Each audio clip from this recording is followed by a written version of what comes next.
Voilà, bantu batali ya kana ikin YouTube ambote na bino bisika nyonso bozi bongo opportunité ya kwanda bongo émission réalité ya Kinshasa ya mokona lelo epai wapi nazali vraiment na plaisir ya koprésenter yango ba meilleur ve na bino na mabota na bino pe lolenge bolandaka vraiment émission bolandaka vraiment chaîne na bino kana ikin télévision. Merci pour la fidélité pe confiance bozo continuer bon kosa na biso en tout cas pour nambola sika oyo 2022 ototi bon kokoba kototi bon kokota allais dire en tout cas borozala de suite to sepelisa bino kaka lolenge to meseni sabino mpona mokolo ya lelo mikonjolo azali bongo na nsima ya kamera kofungola champ epai wapi nakopesa deja mbote na invité na ngai ezali bongo honorable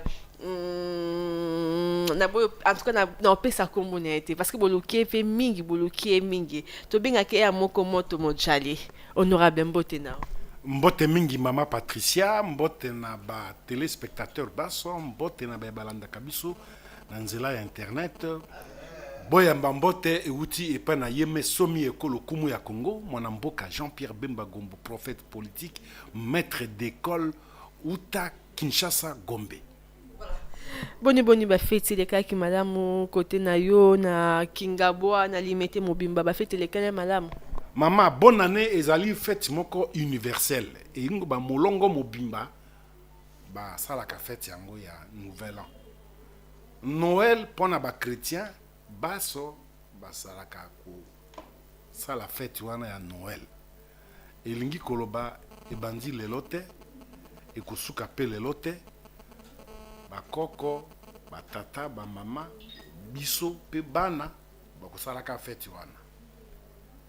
Litomba monene ezali nini ya ba fête nouvel an ezalaka po moto asala bilan ya mwa mikola lekisaki 365 jours 365 jours koya akosala nini na ko profiter na libaku oyo pona kopesa toli na bandeko mingi fête ya bonne année fête ya Noël et commander ngonga bato basilisaka mayele ya bomoto bafoye komi déstabilisé mama alobi fo basombele elamba ya sika bana balata bilamba ya sika kolia balia lokola bazali soki wapi komela lolenge moko sima ya fête ya bonne année nyongo epai crise epai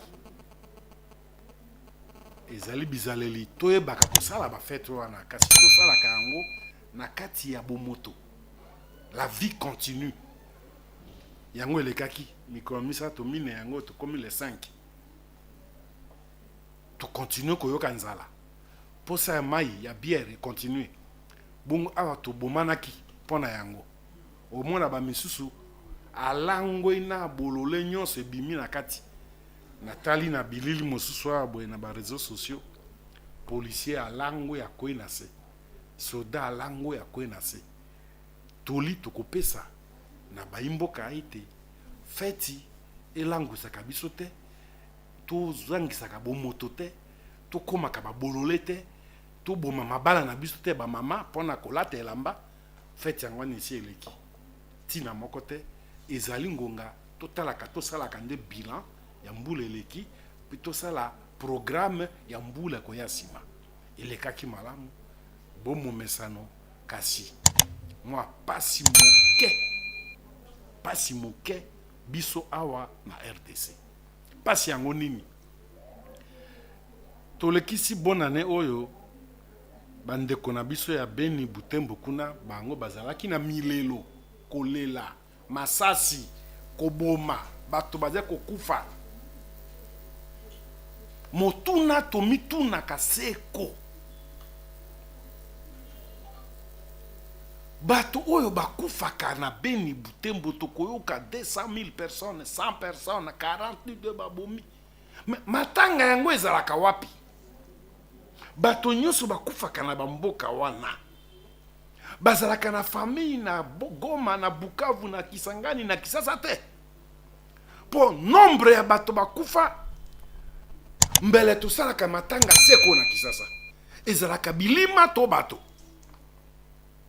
eze mutuna na mituni bakonzi ya armée ba mituna bato ya sécurité ya agence ya nationale documentation ya nini ya documentation ya NER ya renseignement bakende no koloka koyeba bato oyo bakufaka wana ezalaka be bacongolais solo ezalaka bilima ou bien ezalaka bato mpo moto soki akufi mais aza quand même na la famille soki 500 personnes bakufi na Beni na 500 personnes au moins 200 bakoza na famille na Kisasa moyoka matanga yango te na Kisasa. Qu'est-ce qui se passe? C'est quel phénomène? Ezali question na to na boaki yango moto so réfléchir sur ce phénomène. Awa na Kisasa pasi mawa pona nini? Bato bakotelema molongo pona kozwa soso pona kozwa loso. Mais ça c'est quand même humiliant. C'est dégradant. Pour le gouvernement a coquille jamais que ça une programmation une année auparavant. Je veux parler pour les fonctionnaires. Ba misusu ti lobby na ba 18h 20h ba tandami bazo zela soso misato. Mais pour nani le mois de décembre ba koki ko banda yango déjà na janvier na le 1er décembre ba banda programmation ya kopesa biloko wana te. Finalement faites eleki bato yango ba ekozwa nde na le 4 na moni lobby na miso na ngai kosenga na gouvernement pour na ba institution ba yebaka ko programmer biloko wana bien avant. C'est anormal. Bato ba kena ko telema molongo ti pour na soso ko telema molongo ti pour na saki ya loso kopo ya sakombi ya loso. Ce n'est pas normal. C'est humiliant, c'est dégradant. Tout ça, pour se développer, et c'est une étape. Il n'y a que chez nous ici. Qui au Komona Makambo Yabwe. Maman, Ngaï, n'a sali 4 ans, jour pour jour, à Brazzaville. Na ville au Babengi Brazzaville. Na mona spectacle à Boïté. Que fin de l'année, ba prime, ba cadeau, ba nini, ba donation, ba copé ça, ba fonctionnaire. J'ai fait une partie de mes études supérieures na Bangui, na Centrafrique. Na mona makambo aboite. Et à Namboka Nabiso, il y a eu une période où les gens qui ça les mains, mais ce n'était pas aussi remarquable. Mais au Yambalo yo te tukusenga na ba responsable et gouvernement. Va prendre cette remarque au sérieux. Mboka me comme ka ba remorque telemi zo ka bola loso kuna sai boye ti ba 23h ba tata ba simbi ba benga yango ni ba viva wana ba sachet ba zo tambola nango boni boye. Non, c'est humiliant, c'est dégradant, c'est ridicule. Katomona Namboka Nabiso beaucoup plus na ville provinciale Kinshasa. Honorable Désiré Mbondi Wambondi, ça fait vraiment temps et belé silence radio tout baza komi tuna pona nini honorable aloba lisusu te balinga vraiment ba yokayo okoyi bisabiso ba raison e bande ko pousser o loba lisusu te soit carrément akandi bande ko musu baloba ki depuis MLCP côté na on a union sacrée depuis ba komolia ba ma miette wana mingi te ba bika ba miette wana apparemment à vision MLCP changea parce que je signale que vous êtes aussi au cadre ya parti mouvement de libération du Congo parti cher ya moi Mboka Jean-Pierre Bemangombo. Oui, ya solo kozala au cadre c'est une chose mais Nazali secrétaire national ayant en charge la formation et la mobilisation du parti Pelisusu Nazali moko ba co-porte-parole ya MLC na kati ya cellule ya communication ya parti. Ça veut dire que Nazali appelé Nabi Makambala ebele na télévision. Ça c'est un. Et de deux, pourquoi ngai nazomona na mingi te? Ya liboso mboka ikufi. Ata na lobi ko nazoloba na yoboy. Ebele bakolanda te. Pona nini courant ezali te. Molili ezali 3/4 ya commune na ngonga ke batala émission na télévision bakotala te. Premier élément. Deuxième élément, pauvreté. Bato po batala na YouTube azangi méga. Troisième élément, to komi na culture moko occidentalisée. C'est-à-dire Bato bakovanda batala sous télévision na biso ate. Bango bakomi kaka novelas soki nini oyo ya religion ya ba église batala isusu ba chaîne na biso mingi te. Ba chaîne ya ba information générale, information politique, culture na biso ya mboka bazali isusu te. Soki bazotala ba télévision na biso bakotala mingi balanga nzembo, bakotala mingi ba théâtre. C'est une culture qui de plus en plus ils ont côté en mboka et c'est pitié. Baza na faute pété pour ba émission politique bato ba lembi yango biloba loba ba politicien ba loba makambo ebele ba pesa ba promesse ebele ekoki sa makate et lembi si bato. Vous comprendre? C'est pourquoi ba oyo bazali intéressé ngonga akoluka aluka mbonzi wa mbozi na télévision mbonzi wa mbonzi azolekana mais il y a un délestage topé courant et pas na bango 1-2 semaines ezalaka te commune mobimba bavanda bo courant te quartier mobimba courant ezate. C'est l'une des raisons. Une autre raison bato bakome mingi kolandaka ba chaîne étrangère depuis bafungola biso nini liberté wana bato bakomi acculturé batiki ba chaîne na télévision na biso bakomi mingi na ba télévision étrangère bazali kuna et plus sport okomona lelo eloko bakama ba Paris foot. Mais c'est grave. Toute la ville ça les actes honorables bato bossa. Je vous en prie. On a dimension mosala dimension mosusu. Mais je veux dire quoi? Toute la ville bazali kaka kuna na lekaki na télévision bozo lekisa yango mais bango balanda te parce que pendant 2 heures de temps 3 heures baza occupé à autre chose. Le sambo ezali malamu mais bande komingi bakomi alamuki na tongo alunga koyeba sango na mboka te ya kenano adoration télévision adoration midi adoration pourquoi adoration moyen balanda makambo bayi politique baza kosala to baza koloba ezalite. Voilà parmi les raisons bato bazomona nga mingi te yango wana yami balé comme raison majeure nazali siko na mikolo nazali député provincial nazali acteur politique c'est vrai mais ezana makambo ebele oyo esengeli na kamata yango au lieu na belela na balabala esengeli na kende na kati na assemblée na loba yango ezwa nzela ya kobima lokola mibeko pour contraindre le gouvernement provincial kosala yango. Omoni il y a cet équilibre là. Donc na kimate eloko moko ko kimisa na télévision ezete au contraire esengeli na zalaka présent en tant qu'acteur politique. Obakisa ki motuna mosolobi surtout que MLC a kota na union sacrée kopona ba miette maman Patricia et yana liboso ezali boye bato baye bakate etumba ya MLC abundaka te pona kozala kozwa ba ministre ba PDG. MLC abundaka po mboka ezala na molongo. Sokotali histoire ya MLC azalaki présent azalaka présent banda botama na ba rencontre nyonso tobengi républicaine ba rencontre nyonso politique ya mboka o ezalaka pona kotia mboka na molongo ko banda accord ya Lusaka ko kamati Gaborone okei Sun City 1 Sun City 2 ozongi na dialogue intercongolais oyeiti okomi awa na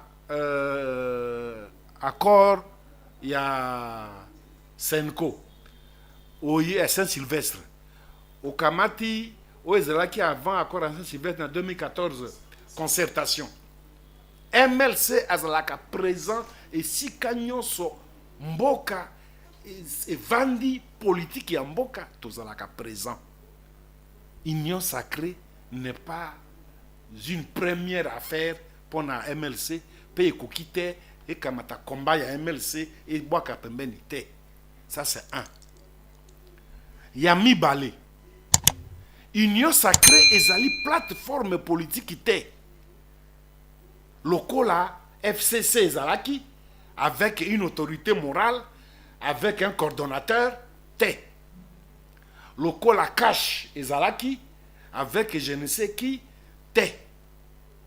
Union sacrée ezali nde nini? Likanisio ezalaki na bato. Likanisio wana ezalaki na bato ebele. Ba force politique ebele na kati na bango MLC. Likanisio yango ezalaki nini? Bradage ya souveraineté ya mboka.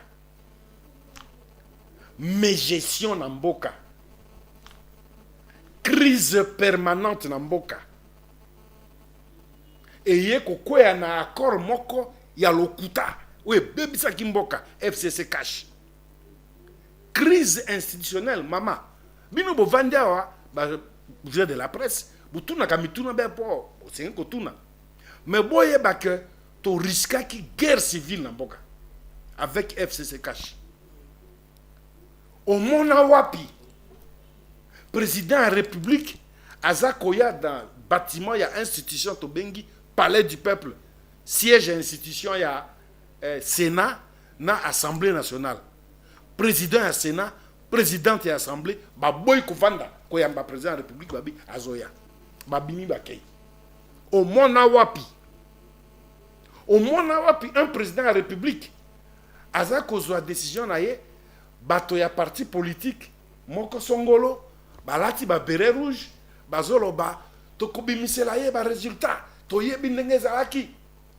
Omona wapi tokomaki au bord il y a une guerre civile et MLC azalaki koboya aboyaki lolenge ya gestion wana accord moko privé et kene ko salema soki na Nairobi soki wapi et ya komi imposer l'institution au mona puis président de la République a eu décision premier ministre na ye azako s'opposer na yango par un communiqué. Ngana ye biango te boyna boye je me prononcerai au moment venu. Et puis ye premier ministre ole yenda lo bate porte-parole na ye premier ministre. Le pays n'existait plus, ce n'était plus un état. Tout ça que c'est un état te. Et comment qui la jungle. Et c'était ça l'accord FCC cash. Alors biso MLC tout ça qui ko exiger ce qui liquidation na yangote mboka se reconfigurer autrement. Et fort heureusement tango toza ko exercer pression ko senga été accord wana izala liquidé cessation immédiate et accord wana toza ko loba yango tout le monde était stupéfait. Tout le monde a kinini président de la République Félix Tshilombo à répondre na besoin biso zaki nango. On en avait marre avec Kabila, avec gestion naïe. Une gestion calamiteuse. Une gestion sorcière. Oh, le lenge ya kokamamboke comment ki kindoki. Et voilà combat na biso. Mboka ezwana no en vol mosusu sur base ya ba institution durable. Voilà. Honorable, parlons toujours de l'union sacrée. Yo kokatanga ite yo tunaki mutuna ifuna pesa yano. Combien na soka honorable? Combien na soka te? Continue. Ta tongue kotani la ngana yo. Continue. Et alors qu'est-ce qui va se passer? Tango likanisi wana Félix Antoine Tshilombo a annoncé yango publiquement devant le Congrès. Le Congrès réuni. A lobby yango. Batonyo se bazaki na makanisi wana. Batelemi. Balobi voilà. Lolenge olobaki. Maloba na yo Félix Tshilombo. Moto FCC cash. Olobi ndenge biso lobby. iyo totelemi biso na bango oyoki ngai mama eza te union sacrée evandaki kuna moto moko akreaki yango avandisi bongo tozoya kokɔta te. Antoine Félix Tshilombo abeleli ekutani na makanisi oyo MLC azalaki nango, Jean-Pierre Bemba telemi, Moïse Katumbi atelemi, pe eye kopesa nzela na baebaso bayaki kolanda nsima autour ya likanisi ya kosauve mboka, ya kovandisa ba institution Assemblée nationale et bakakotosa président de la République, Sénat et bakakotosa premier ministre, aye bakakotosa institution président de la République, président de la République aye bakakota la mibeko esika ezali. Et MLC akotaki na dynamique wana, a telemaki pour na dynamique wana. Union sacrée ezali plateforme politique te. Ce que kokanisa maloba ya président de la République na Goma asalaka interview moko kuna ya molai na kati na nga lobaka polele pa yebi ke ezali plateforme politique te, eza na autorité morale te, eza na coordonnateur te, ezali nde nini likanisi oyo congolais nyonso aza na yango oyo alingi te ma spectacle tomonaka ba FCC cash eza su na mboko oyo. Voilà concept union sacrée. Bino bapandisa ngonde il faut bosalisa bato basosola yango po soki na kati bato bazaki na molimo ya FCC cash balingi bazongisa yango na ba autorité morale te wana ezali te. Na talaka télévision bato mosusu tendance na bango ezalaka yango po bakolaki bavandaki na bizaleli ya ba autorité morale. Biso tozana yango te, awa ezali kaka un comportement, un sursaut citoyen. Voilà. Honorable, en tout cas, parlons kakana otalibon union sacrée. Okoko lancé, okoko ibisa bande konini au Molanda biso balo bake. Ce sont pratiquement les mêmes personnes tokuta ki bon na FCC cash bangoni bazonka na union sacrée. Comment on a pende mokili ndenge mboka eza kokambama. Est-ce le bokoko baki bozali fier ya union sacrée? Na kopesa bango ya no moko malheureusement ils en a lopoto baloba, il y a que les imbéciles qui ne changent pas. Bazalaki na bizaleli na bango ya FCC avec autorité morale. Awa ils ont autorité morale te. Baza obligé balanda rythme asika. Révolution to kozana na mboka ezate ke toboma bato to kata kingo na bato to bomi bango to kundi bango te. Ezande te bato bizaleli na bango échanger to tika bizaleli oyo ya kala to kota na bizaleli asika. Eza lokola bino na presse. Il y a de cela 40 ans. Bozalaki na ba caméra HD te. Na kosite bozalaki na caméra HD te. Mais lelo bozana caméra HD sengi bino un nouveau type de comportement. Est-ce que c'est facile? Tu peux savoir exemple le roi Lambert Lambert Mende na aja commune ngo ko changer, est-ce que c'est facile? Te mena tuni alobaka so wapi? Alobaka lisusu.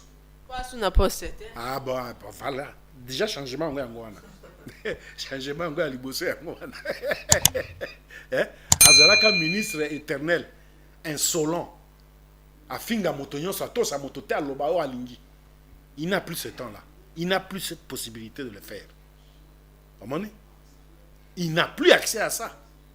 Si ce qui a bimi koloba bilobela za koloba wana ti bako kamataya ka termine tribunal. Qui pouvait croire que Matata Pogno a kene kosamba? Qui pouvait croire que oyo garçon yo azaka soka kena télévision afinga motonyo oyo a peut perdre on ani magique, c'est qui magie. Qui pouvait croire qu'il y a un boloko? Non. C'est-à-dire quoi? Même toi atteindre perfection t'es. Et ça un biloko mususu, les gens n'ont plus accès à ça. C'est un mécanisme eza lokola ozwi chaku na zamba oye na ye na mokilo saleli ye cage kaka ye chaku wana mais mode de vie akomi na yango na ndako na cage awa ekesani na mode de vie azalaki na yango kuna na zamba et automatiquement comportement na ye awa pe ko changer na zamba azalaki kaka kosala kaka kioko mais soki akomi na mokili akomi kobenga Patricia omoni kuna yoka akomi Patricia te mais awa yoki akomi ko prononcer Patricia. Ça veut dire quoi?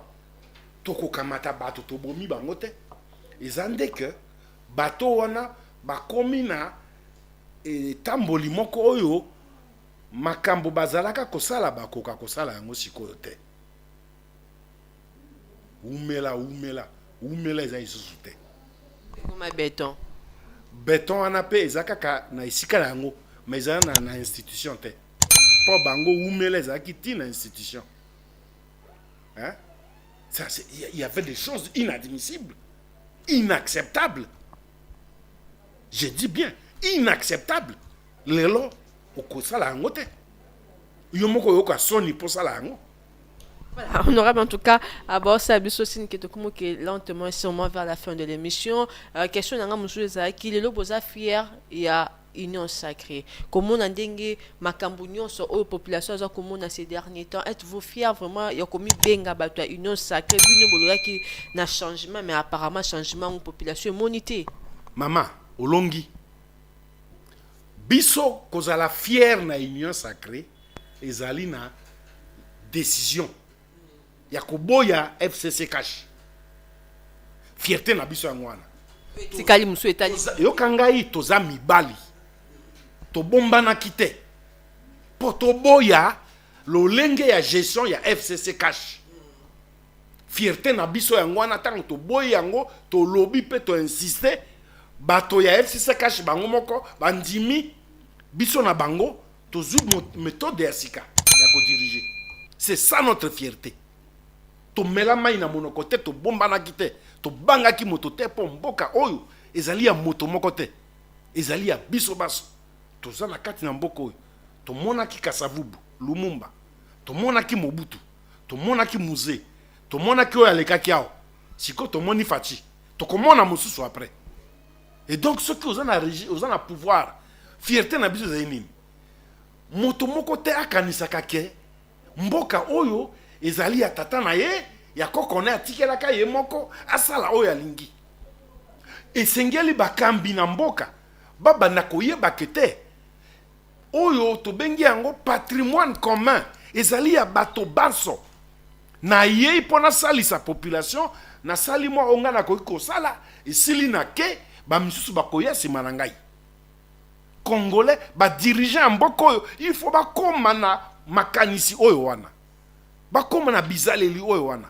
fierté na biso yango wana ke to bundi etumba oyo liboso ezo continuer to rejeter hein mbeba mabe ya FCC cash to kati yango nzela siko to continue etumba ya sika eza lokola mwana azui certificat école primaire mokola azui certificat école primaire okomona fait alongi na ye même na maternelle alongi na ye abandi etumba sika alongi etumba liboso à côté école primaire azu certificat alongi na ye alongi primaire siko ake na humanité diplôme d'état alongi na ye esili siko mosala ozo comprendre c'est ça etumba eza na politique esengeli bato bakolisa mwa mayele sika wana bino bapandisa ngo faut bosalisaka bato na compréhension mais apparemment bolingaka nde ko attaquer bato. Évidemment bato ceux qui passent leki okomi ko konoko simbata nzete nzoka zanyoka okanisi nzete et ko salisa yo ozodinda ça c'est vrai réaction à bato et ko kozala bongo attente na bango mais baye bake to longi etumba moko siko boye tozu kota le tumba mosusu etumba yango nini est-ce que to kosala ndenge to lobaki est-ce que to kokokisa posa la population na mikolo etikali mike etikali est-ce que vous êtes sûr vraiment beaucoup meka satisfaire, si je peux dire, sa population. Nama tant mon il y a président Félix Natron à la tête de la République démocratique. Motuna nezali yangaite. Pour na kopesa yo ya noté. Vous êtes parti de l'Union. Maman. Omoni ce côté l'état architecture ya gouvernement yango. Okomona que ils ont bato bazana na point expertise, ils ont bato bazana force politique, ils ont forcément union sacrée moto sali bongote. Union sacrée zalinde environnement oyo et sali que gouvernement na evanda. Omoni et que bato bazali ezali etumba to mboka bakuti mboka na lolenge nini eza lokola libulu bato bazakende na libulu tozakende na libulu kobima na libulu oye okomi okutina na mokili ozokamwa na mokili moi sima na yango obana kotonga 1 2 komata ezali etumba monene etumba ngo ezali makasi. Nous ne sommes que dans ce début. Toujours bunda. Ozomona maboy. Tala exemple il y a état de nini de siège. État de siège eux allez d'urgence de siège. État de siège. Ba kuna tala première découverte. Ba officier o bazalaka kuna bandakala moyibi na bongo.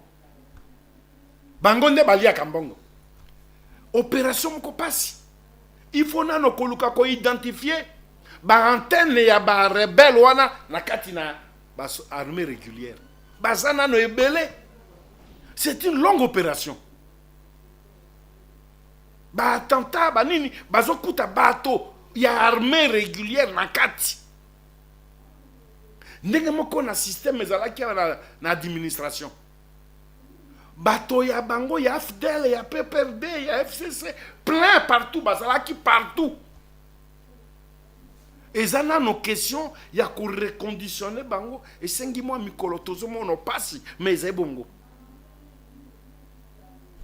Honorable, en tout cas, à toute bête, les soleils talibons tourné et à président Félix, un espace grand Kassai, bande comme sous balobi, à Kekuna, na ba propos moko tribal, bande comme sous balobi, à qui na ba promesse, le lenge kaka mesani, yo attend qui acteur politique, na lingi na zio vraiment na casquette et acteur politique. Oza ni contre ni pour, attend que Congolais, yo koko lobani ni na koyoka malobanyon so au président za koloba, d'ici kanyo sa kotambola. Oui. Azali chef de l'État azana agenda na ye o ngai na koki ko contrôler en moté azana agenda na ye o ngai na koki ko yeba te nazo sutuka na komona yango comme tous les autres. Ça c'est un. Yami Balé séjour na ye na Grand Kassai politiquement ba susu ba moni yango mabe pona nini pa ina ye akei ko vanda penza avandi akei awa zongi awa aleki awa très bien ezali mboka na biso territoire congolais mais asala yango na ba province misusu moyen to censurer ezate akende pe bongo to mona pe ake parce que avanda ki pe na Goma bato mona ki mabete asa ki passe mo pimba na Goma so 10 jours, so une semaine. Il y a un passage à Grand Kassai. Alors, à Kobabongo, partout. À Kendepe, à Vandi na Yakoma, pendant une semaine.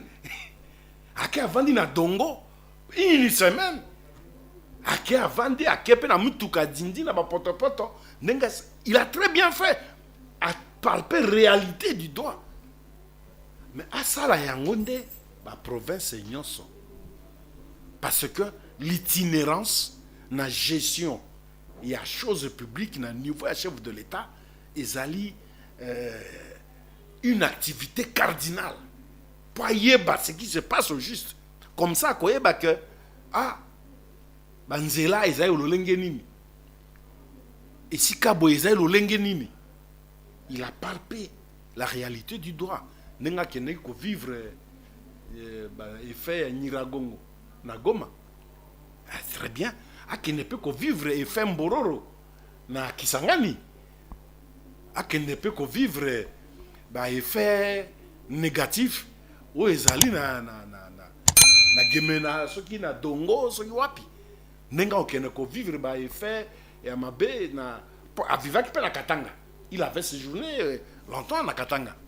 Les gens parfois bazalaka trop sévères dans le jugement. Mais moi j'ai dit, ça là, la même chose partout.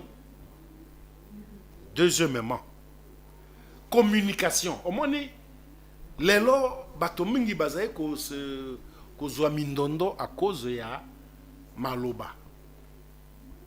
Il y a des propos au contenir soki ozali acteur politique simple. Soki au commis soki ozali acteur de la société civile ordinaire. Mais soki ozali na fonction d'État. Au commis une personnalité spéciale. Ezana makambo mosusu okoki kolobate. Ate ezana bongo na yo. Ate ezana makanisi na yo. Mais ebima na munoko na yo te. Lokola ba juge Anzela RDC est commis, tout le monde est devenu analyste politique. Bato baza ko commenter ba propos na ye en sens divers. Mais je crois que le canal j'ai appris biso na MSC to ye kolipete ezana makambo yo ce que zana ngo posa olinge changer ya solo le kananzela ba députés nationaux pour yo koloba aussi na makelele menzela o ya kokende que et comme pas ya bato wana to moto ya zana responsabilité nzela ngo ezali assemblée nationale to pe provinciale pour na ba province. Voilà ma lecture. Alors, yozo la kosukisa. O MLC un sentir était. Maman Patricia. Kolukanzela bato baso ba fungola matoi pe bayo kamalamu na tina ya MLC. MLC ezali parti politique moko lokola ba misusu te. MLC ezali parti politique oyo eza une expérience mibale misato. Expérience ya liboso MLC ayebi ndenge nini ya kobatela ekolo défense na sécurité ya mboka pour expérience wana MLC azana yango ya mibale. MLC azali na expérience au tobengi électoral pour MLC akota na processus électoral nyonso depuis 2006 tilelo 2023 pe bozala mama MLC naza ko expliquer yo MLC processus électoral nyonso azalaka na kati et MLC azali na style na ye ya communication totem na biso to bengi fourmi to sala mosala na biso na makelele te expression moke lobby ba tono vide nde sala ka makelele mingi MLC a tono vide ta tono plein fourmi to sala mosala na biso toza ko sala to beta tangba te mais beaucoup vivre yango kaka beaucoup vivre réalité ya MLC sur terrain mais peut-être que zolanda te yaka régulièrement il y a un foisonnement il y a des structures spécialisées dans MLC partout ce qui Olanda qui dernièrement le Congo central les ala qui fréquentaient régulièrement par ma structure et MLC. Ah, on a Bandundu, la même chose. Ils allaient très fréquentés. Avant le dernier trimestre, il y a eu un déploiement ma casse na Mongala, il y a MLC, na Chopo, il y a MLC. Yoko eba ngote en tout cas, honorable Tokomo Kende Nasu. Maman, pardon. Boya kakotumula ngaite. Ce qui boye, bozo biyano na. Yoka pe question musu ngina tout note. Voilà, honorable. En tout cas, une question, en tout cas une parenthèse tout fond lango ka vite fait. Bozo reconnaître ndé bande kubaza koloba depuis création ya Lamuka, c'est comme si moi mboka Martin Fayulu ayibi bino moi qui leadership. Na kupesa yo ya note. Pour naza fourmi. Zaka 2023. Naza fourmi. Nazila pe 2023 te. Pour ezala bato balandaka ye. ezala ye moko soki azwi liboka kolanda nga ayebi ke match eza te ayebi ke match eza te ye atelemi Bemba atelemi match eza te ayebi mpe ke parti politique na ye wana devant MLC match eza te parti politique na ye eza na valeur ya quartier na niveau MLC. La preuve est que azaka na député moko soki mibale ba député nationaux soki moko soki mibale un point trait mais MLC soki pona ko oyo nanga sala kite ye na cour constitutionnelle na ye tata ko sabato asali koti aokene ko wanga la soki kombo na ye Luamba akimi akena poto après avoir tout foutu en l'air ici na cour constitutionnelle a comme kosa na kuna kaya comme mutomalamu azo confesser tout ça. Il a déjà commis du tort pour ce pays et là que Salemi ba kataba députés nationaux et MLC belé na ba province la même chose ba députés provinciaux na zana ville à Kinshasa bo tout à tolo kinois ngai boy na boy na mona député à partir na te na assemblée provinciale là moko na moni était. C'est pour te dire que bo compara kamaka mususu te hein motuna boy yo za moto ya presse ko tuna kangote. Parce que les calculs, ou plutôt la lecture sociologique est claire et nette. Kokamata MLC comparé à Ngona ba. Et ça lokola okamata ligorodo oya na liboso ya ngombe oloba hein bobunda. Non, voilà. Je devais être précis, hein? Je devais être précis, net et clair. Le reste oya komeka kopesa réponse kuna zate bazana ba yebi yango. Soukaneloko ba kuka koloba injure kofinga mais bake ba pe na terrain wana pour terrain wana to yebi pe ngo koleka. Honorable, en tout cas, tu commis pratiquement Nasuka, non, Pesuka à 2 minutes, Mikondo du pardon, vraiment, accordé honorable 2 minutes, Alubaka Maloba Suka. La première question, et il en a 1 minute. En tout cas, honorable Losuba Biboloba, bilan, il y a président Fachi, na tête de la République démocratique du Congo. Puis deuxième question, Ezali Bongo, Tomoni de Komo Amboka Vital Kamere, O, Toye Binde, ni na kota ki prison, Baebi Sibiso ki babi misi, ba pesi ba accorda ki liberté provisoire, Mbongo malgré jusqu'à présent, Tomonate, mais Tomoni sous en liberté provisoire. Comment se fait-il pour un état de santé, soi-disant pour na cause de soins appropriés à cause en à l'étranger? Maman, résumé na likambo etali Vital Kamerhe na bengi yango scandale du siècle na suki wana. C'est le scandale du siècle. Tout ce qui est autour de Vital Kamerhe. Le scandale du siècle.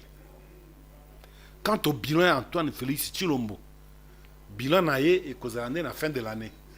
Na fin un mandat na ye. Yoko pesa moto bilan au sala bilan na lelo. Mais non, moyen que ça la bilan na mi-mandat exacté. Ils ont un mandat de 5 ans. Au que ça la bilan motolelo nini. Zila 5 ans ça la bilan na. Merci beaucoup en tout cas, honorable Tokombo Nasuka. Merci Nami Konjo, Diazaki Bonasima ya caméra en tout cas. Invité à M. Mokonalio Zaki Bongo honorable de Zere Mbondi Wambondi. Ba question Zaki Yanga, ba réponse Zaki Bongo Yaye. Merci honorable pour Nathan au accordé biso. So bo CP l'émission Mokonalio bo sanate bo liker puis bo partager yango bo s'abonner massivement na chaîne Nabino Kanaikin YouTube. Ngabino tokutani bongo moko ezali koya. Au revoir.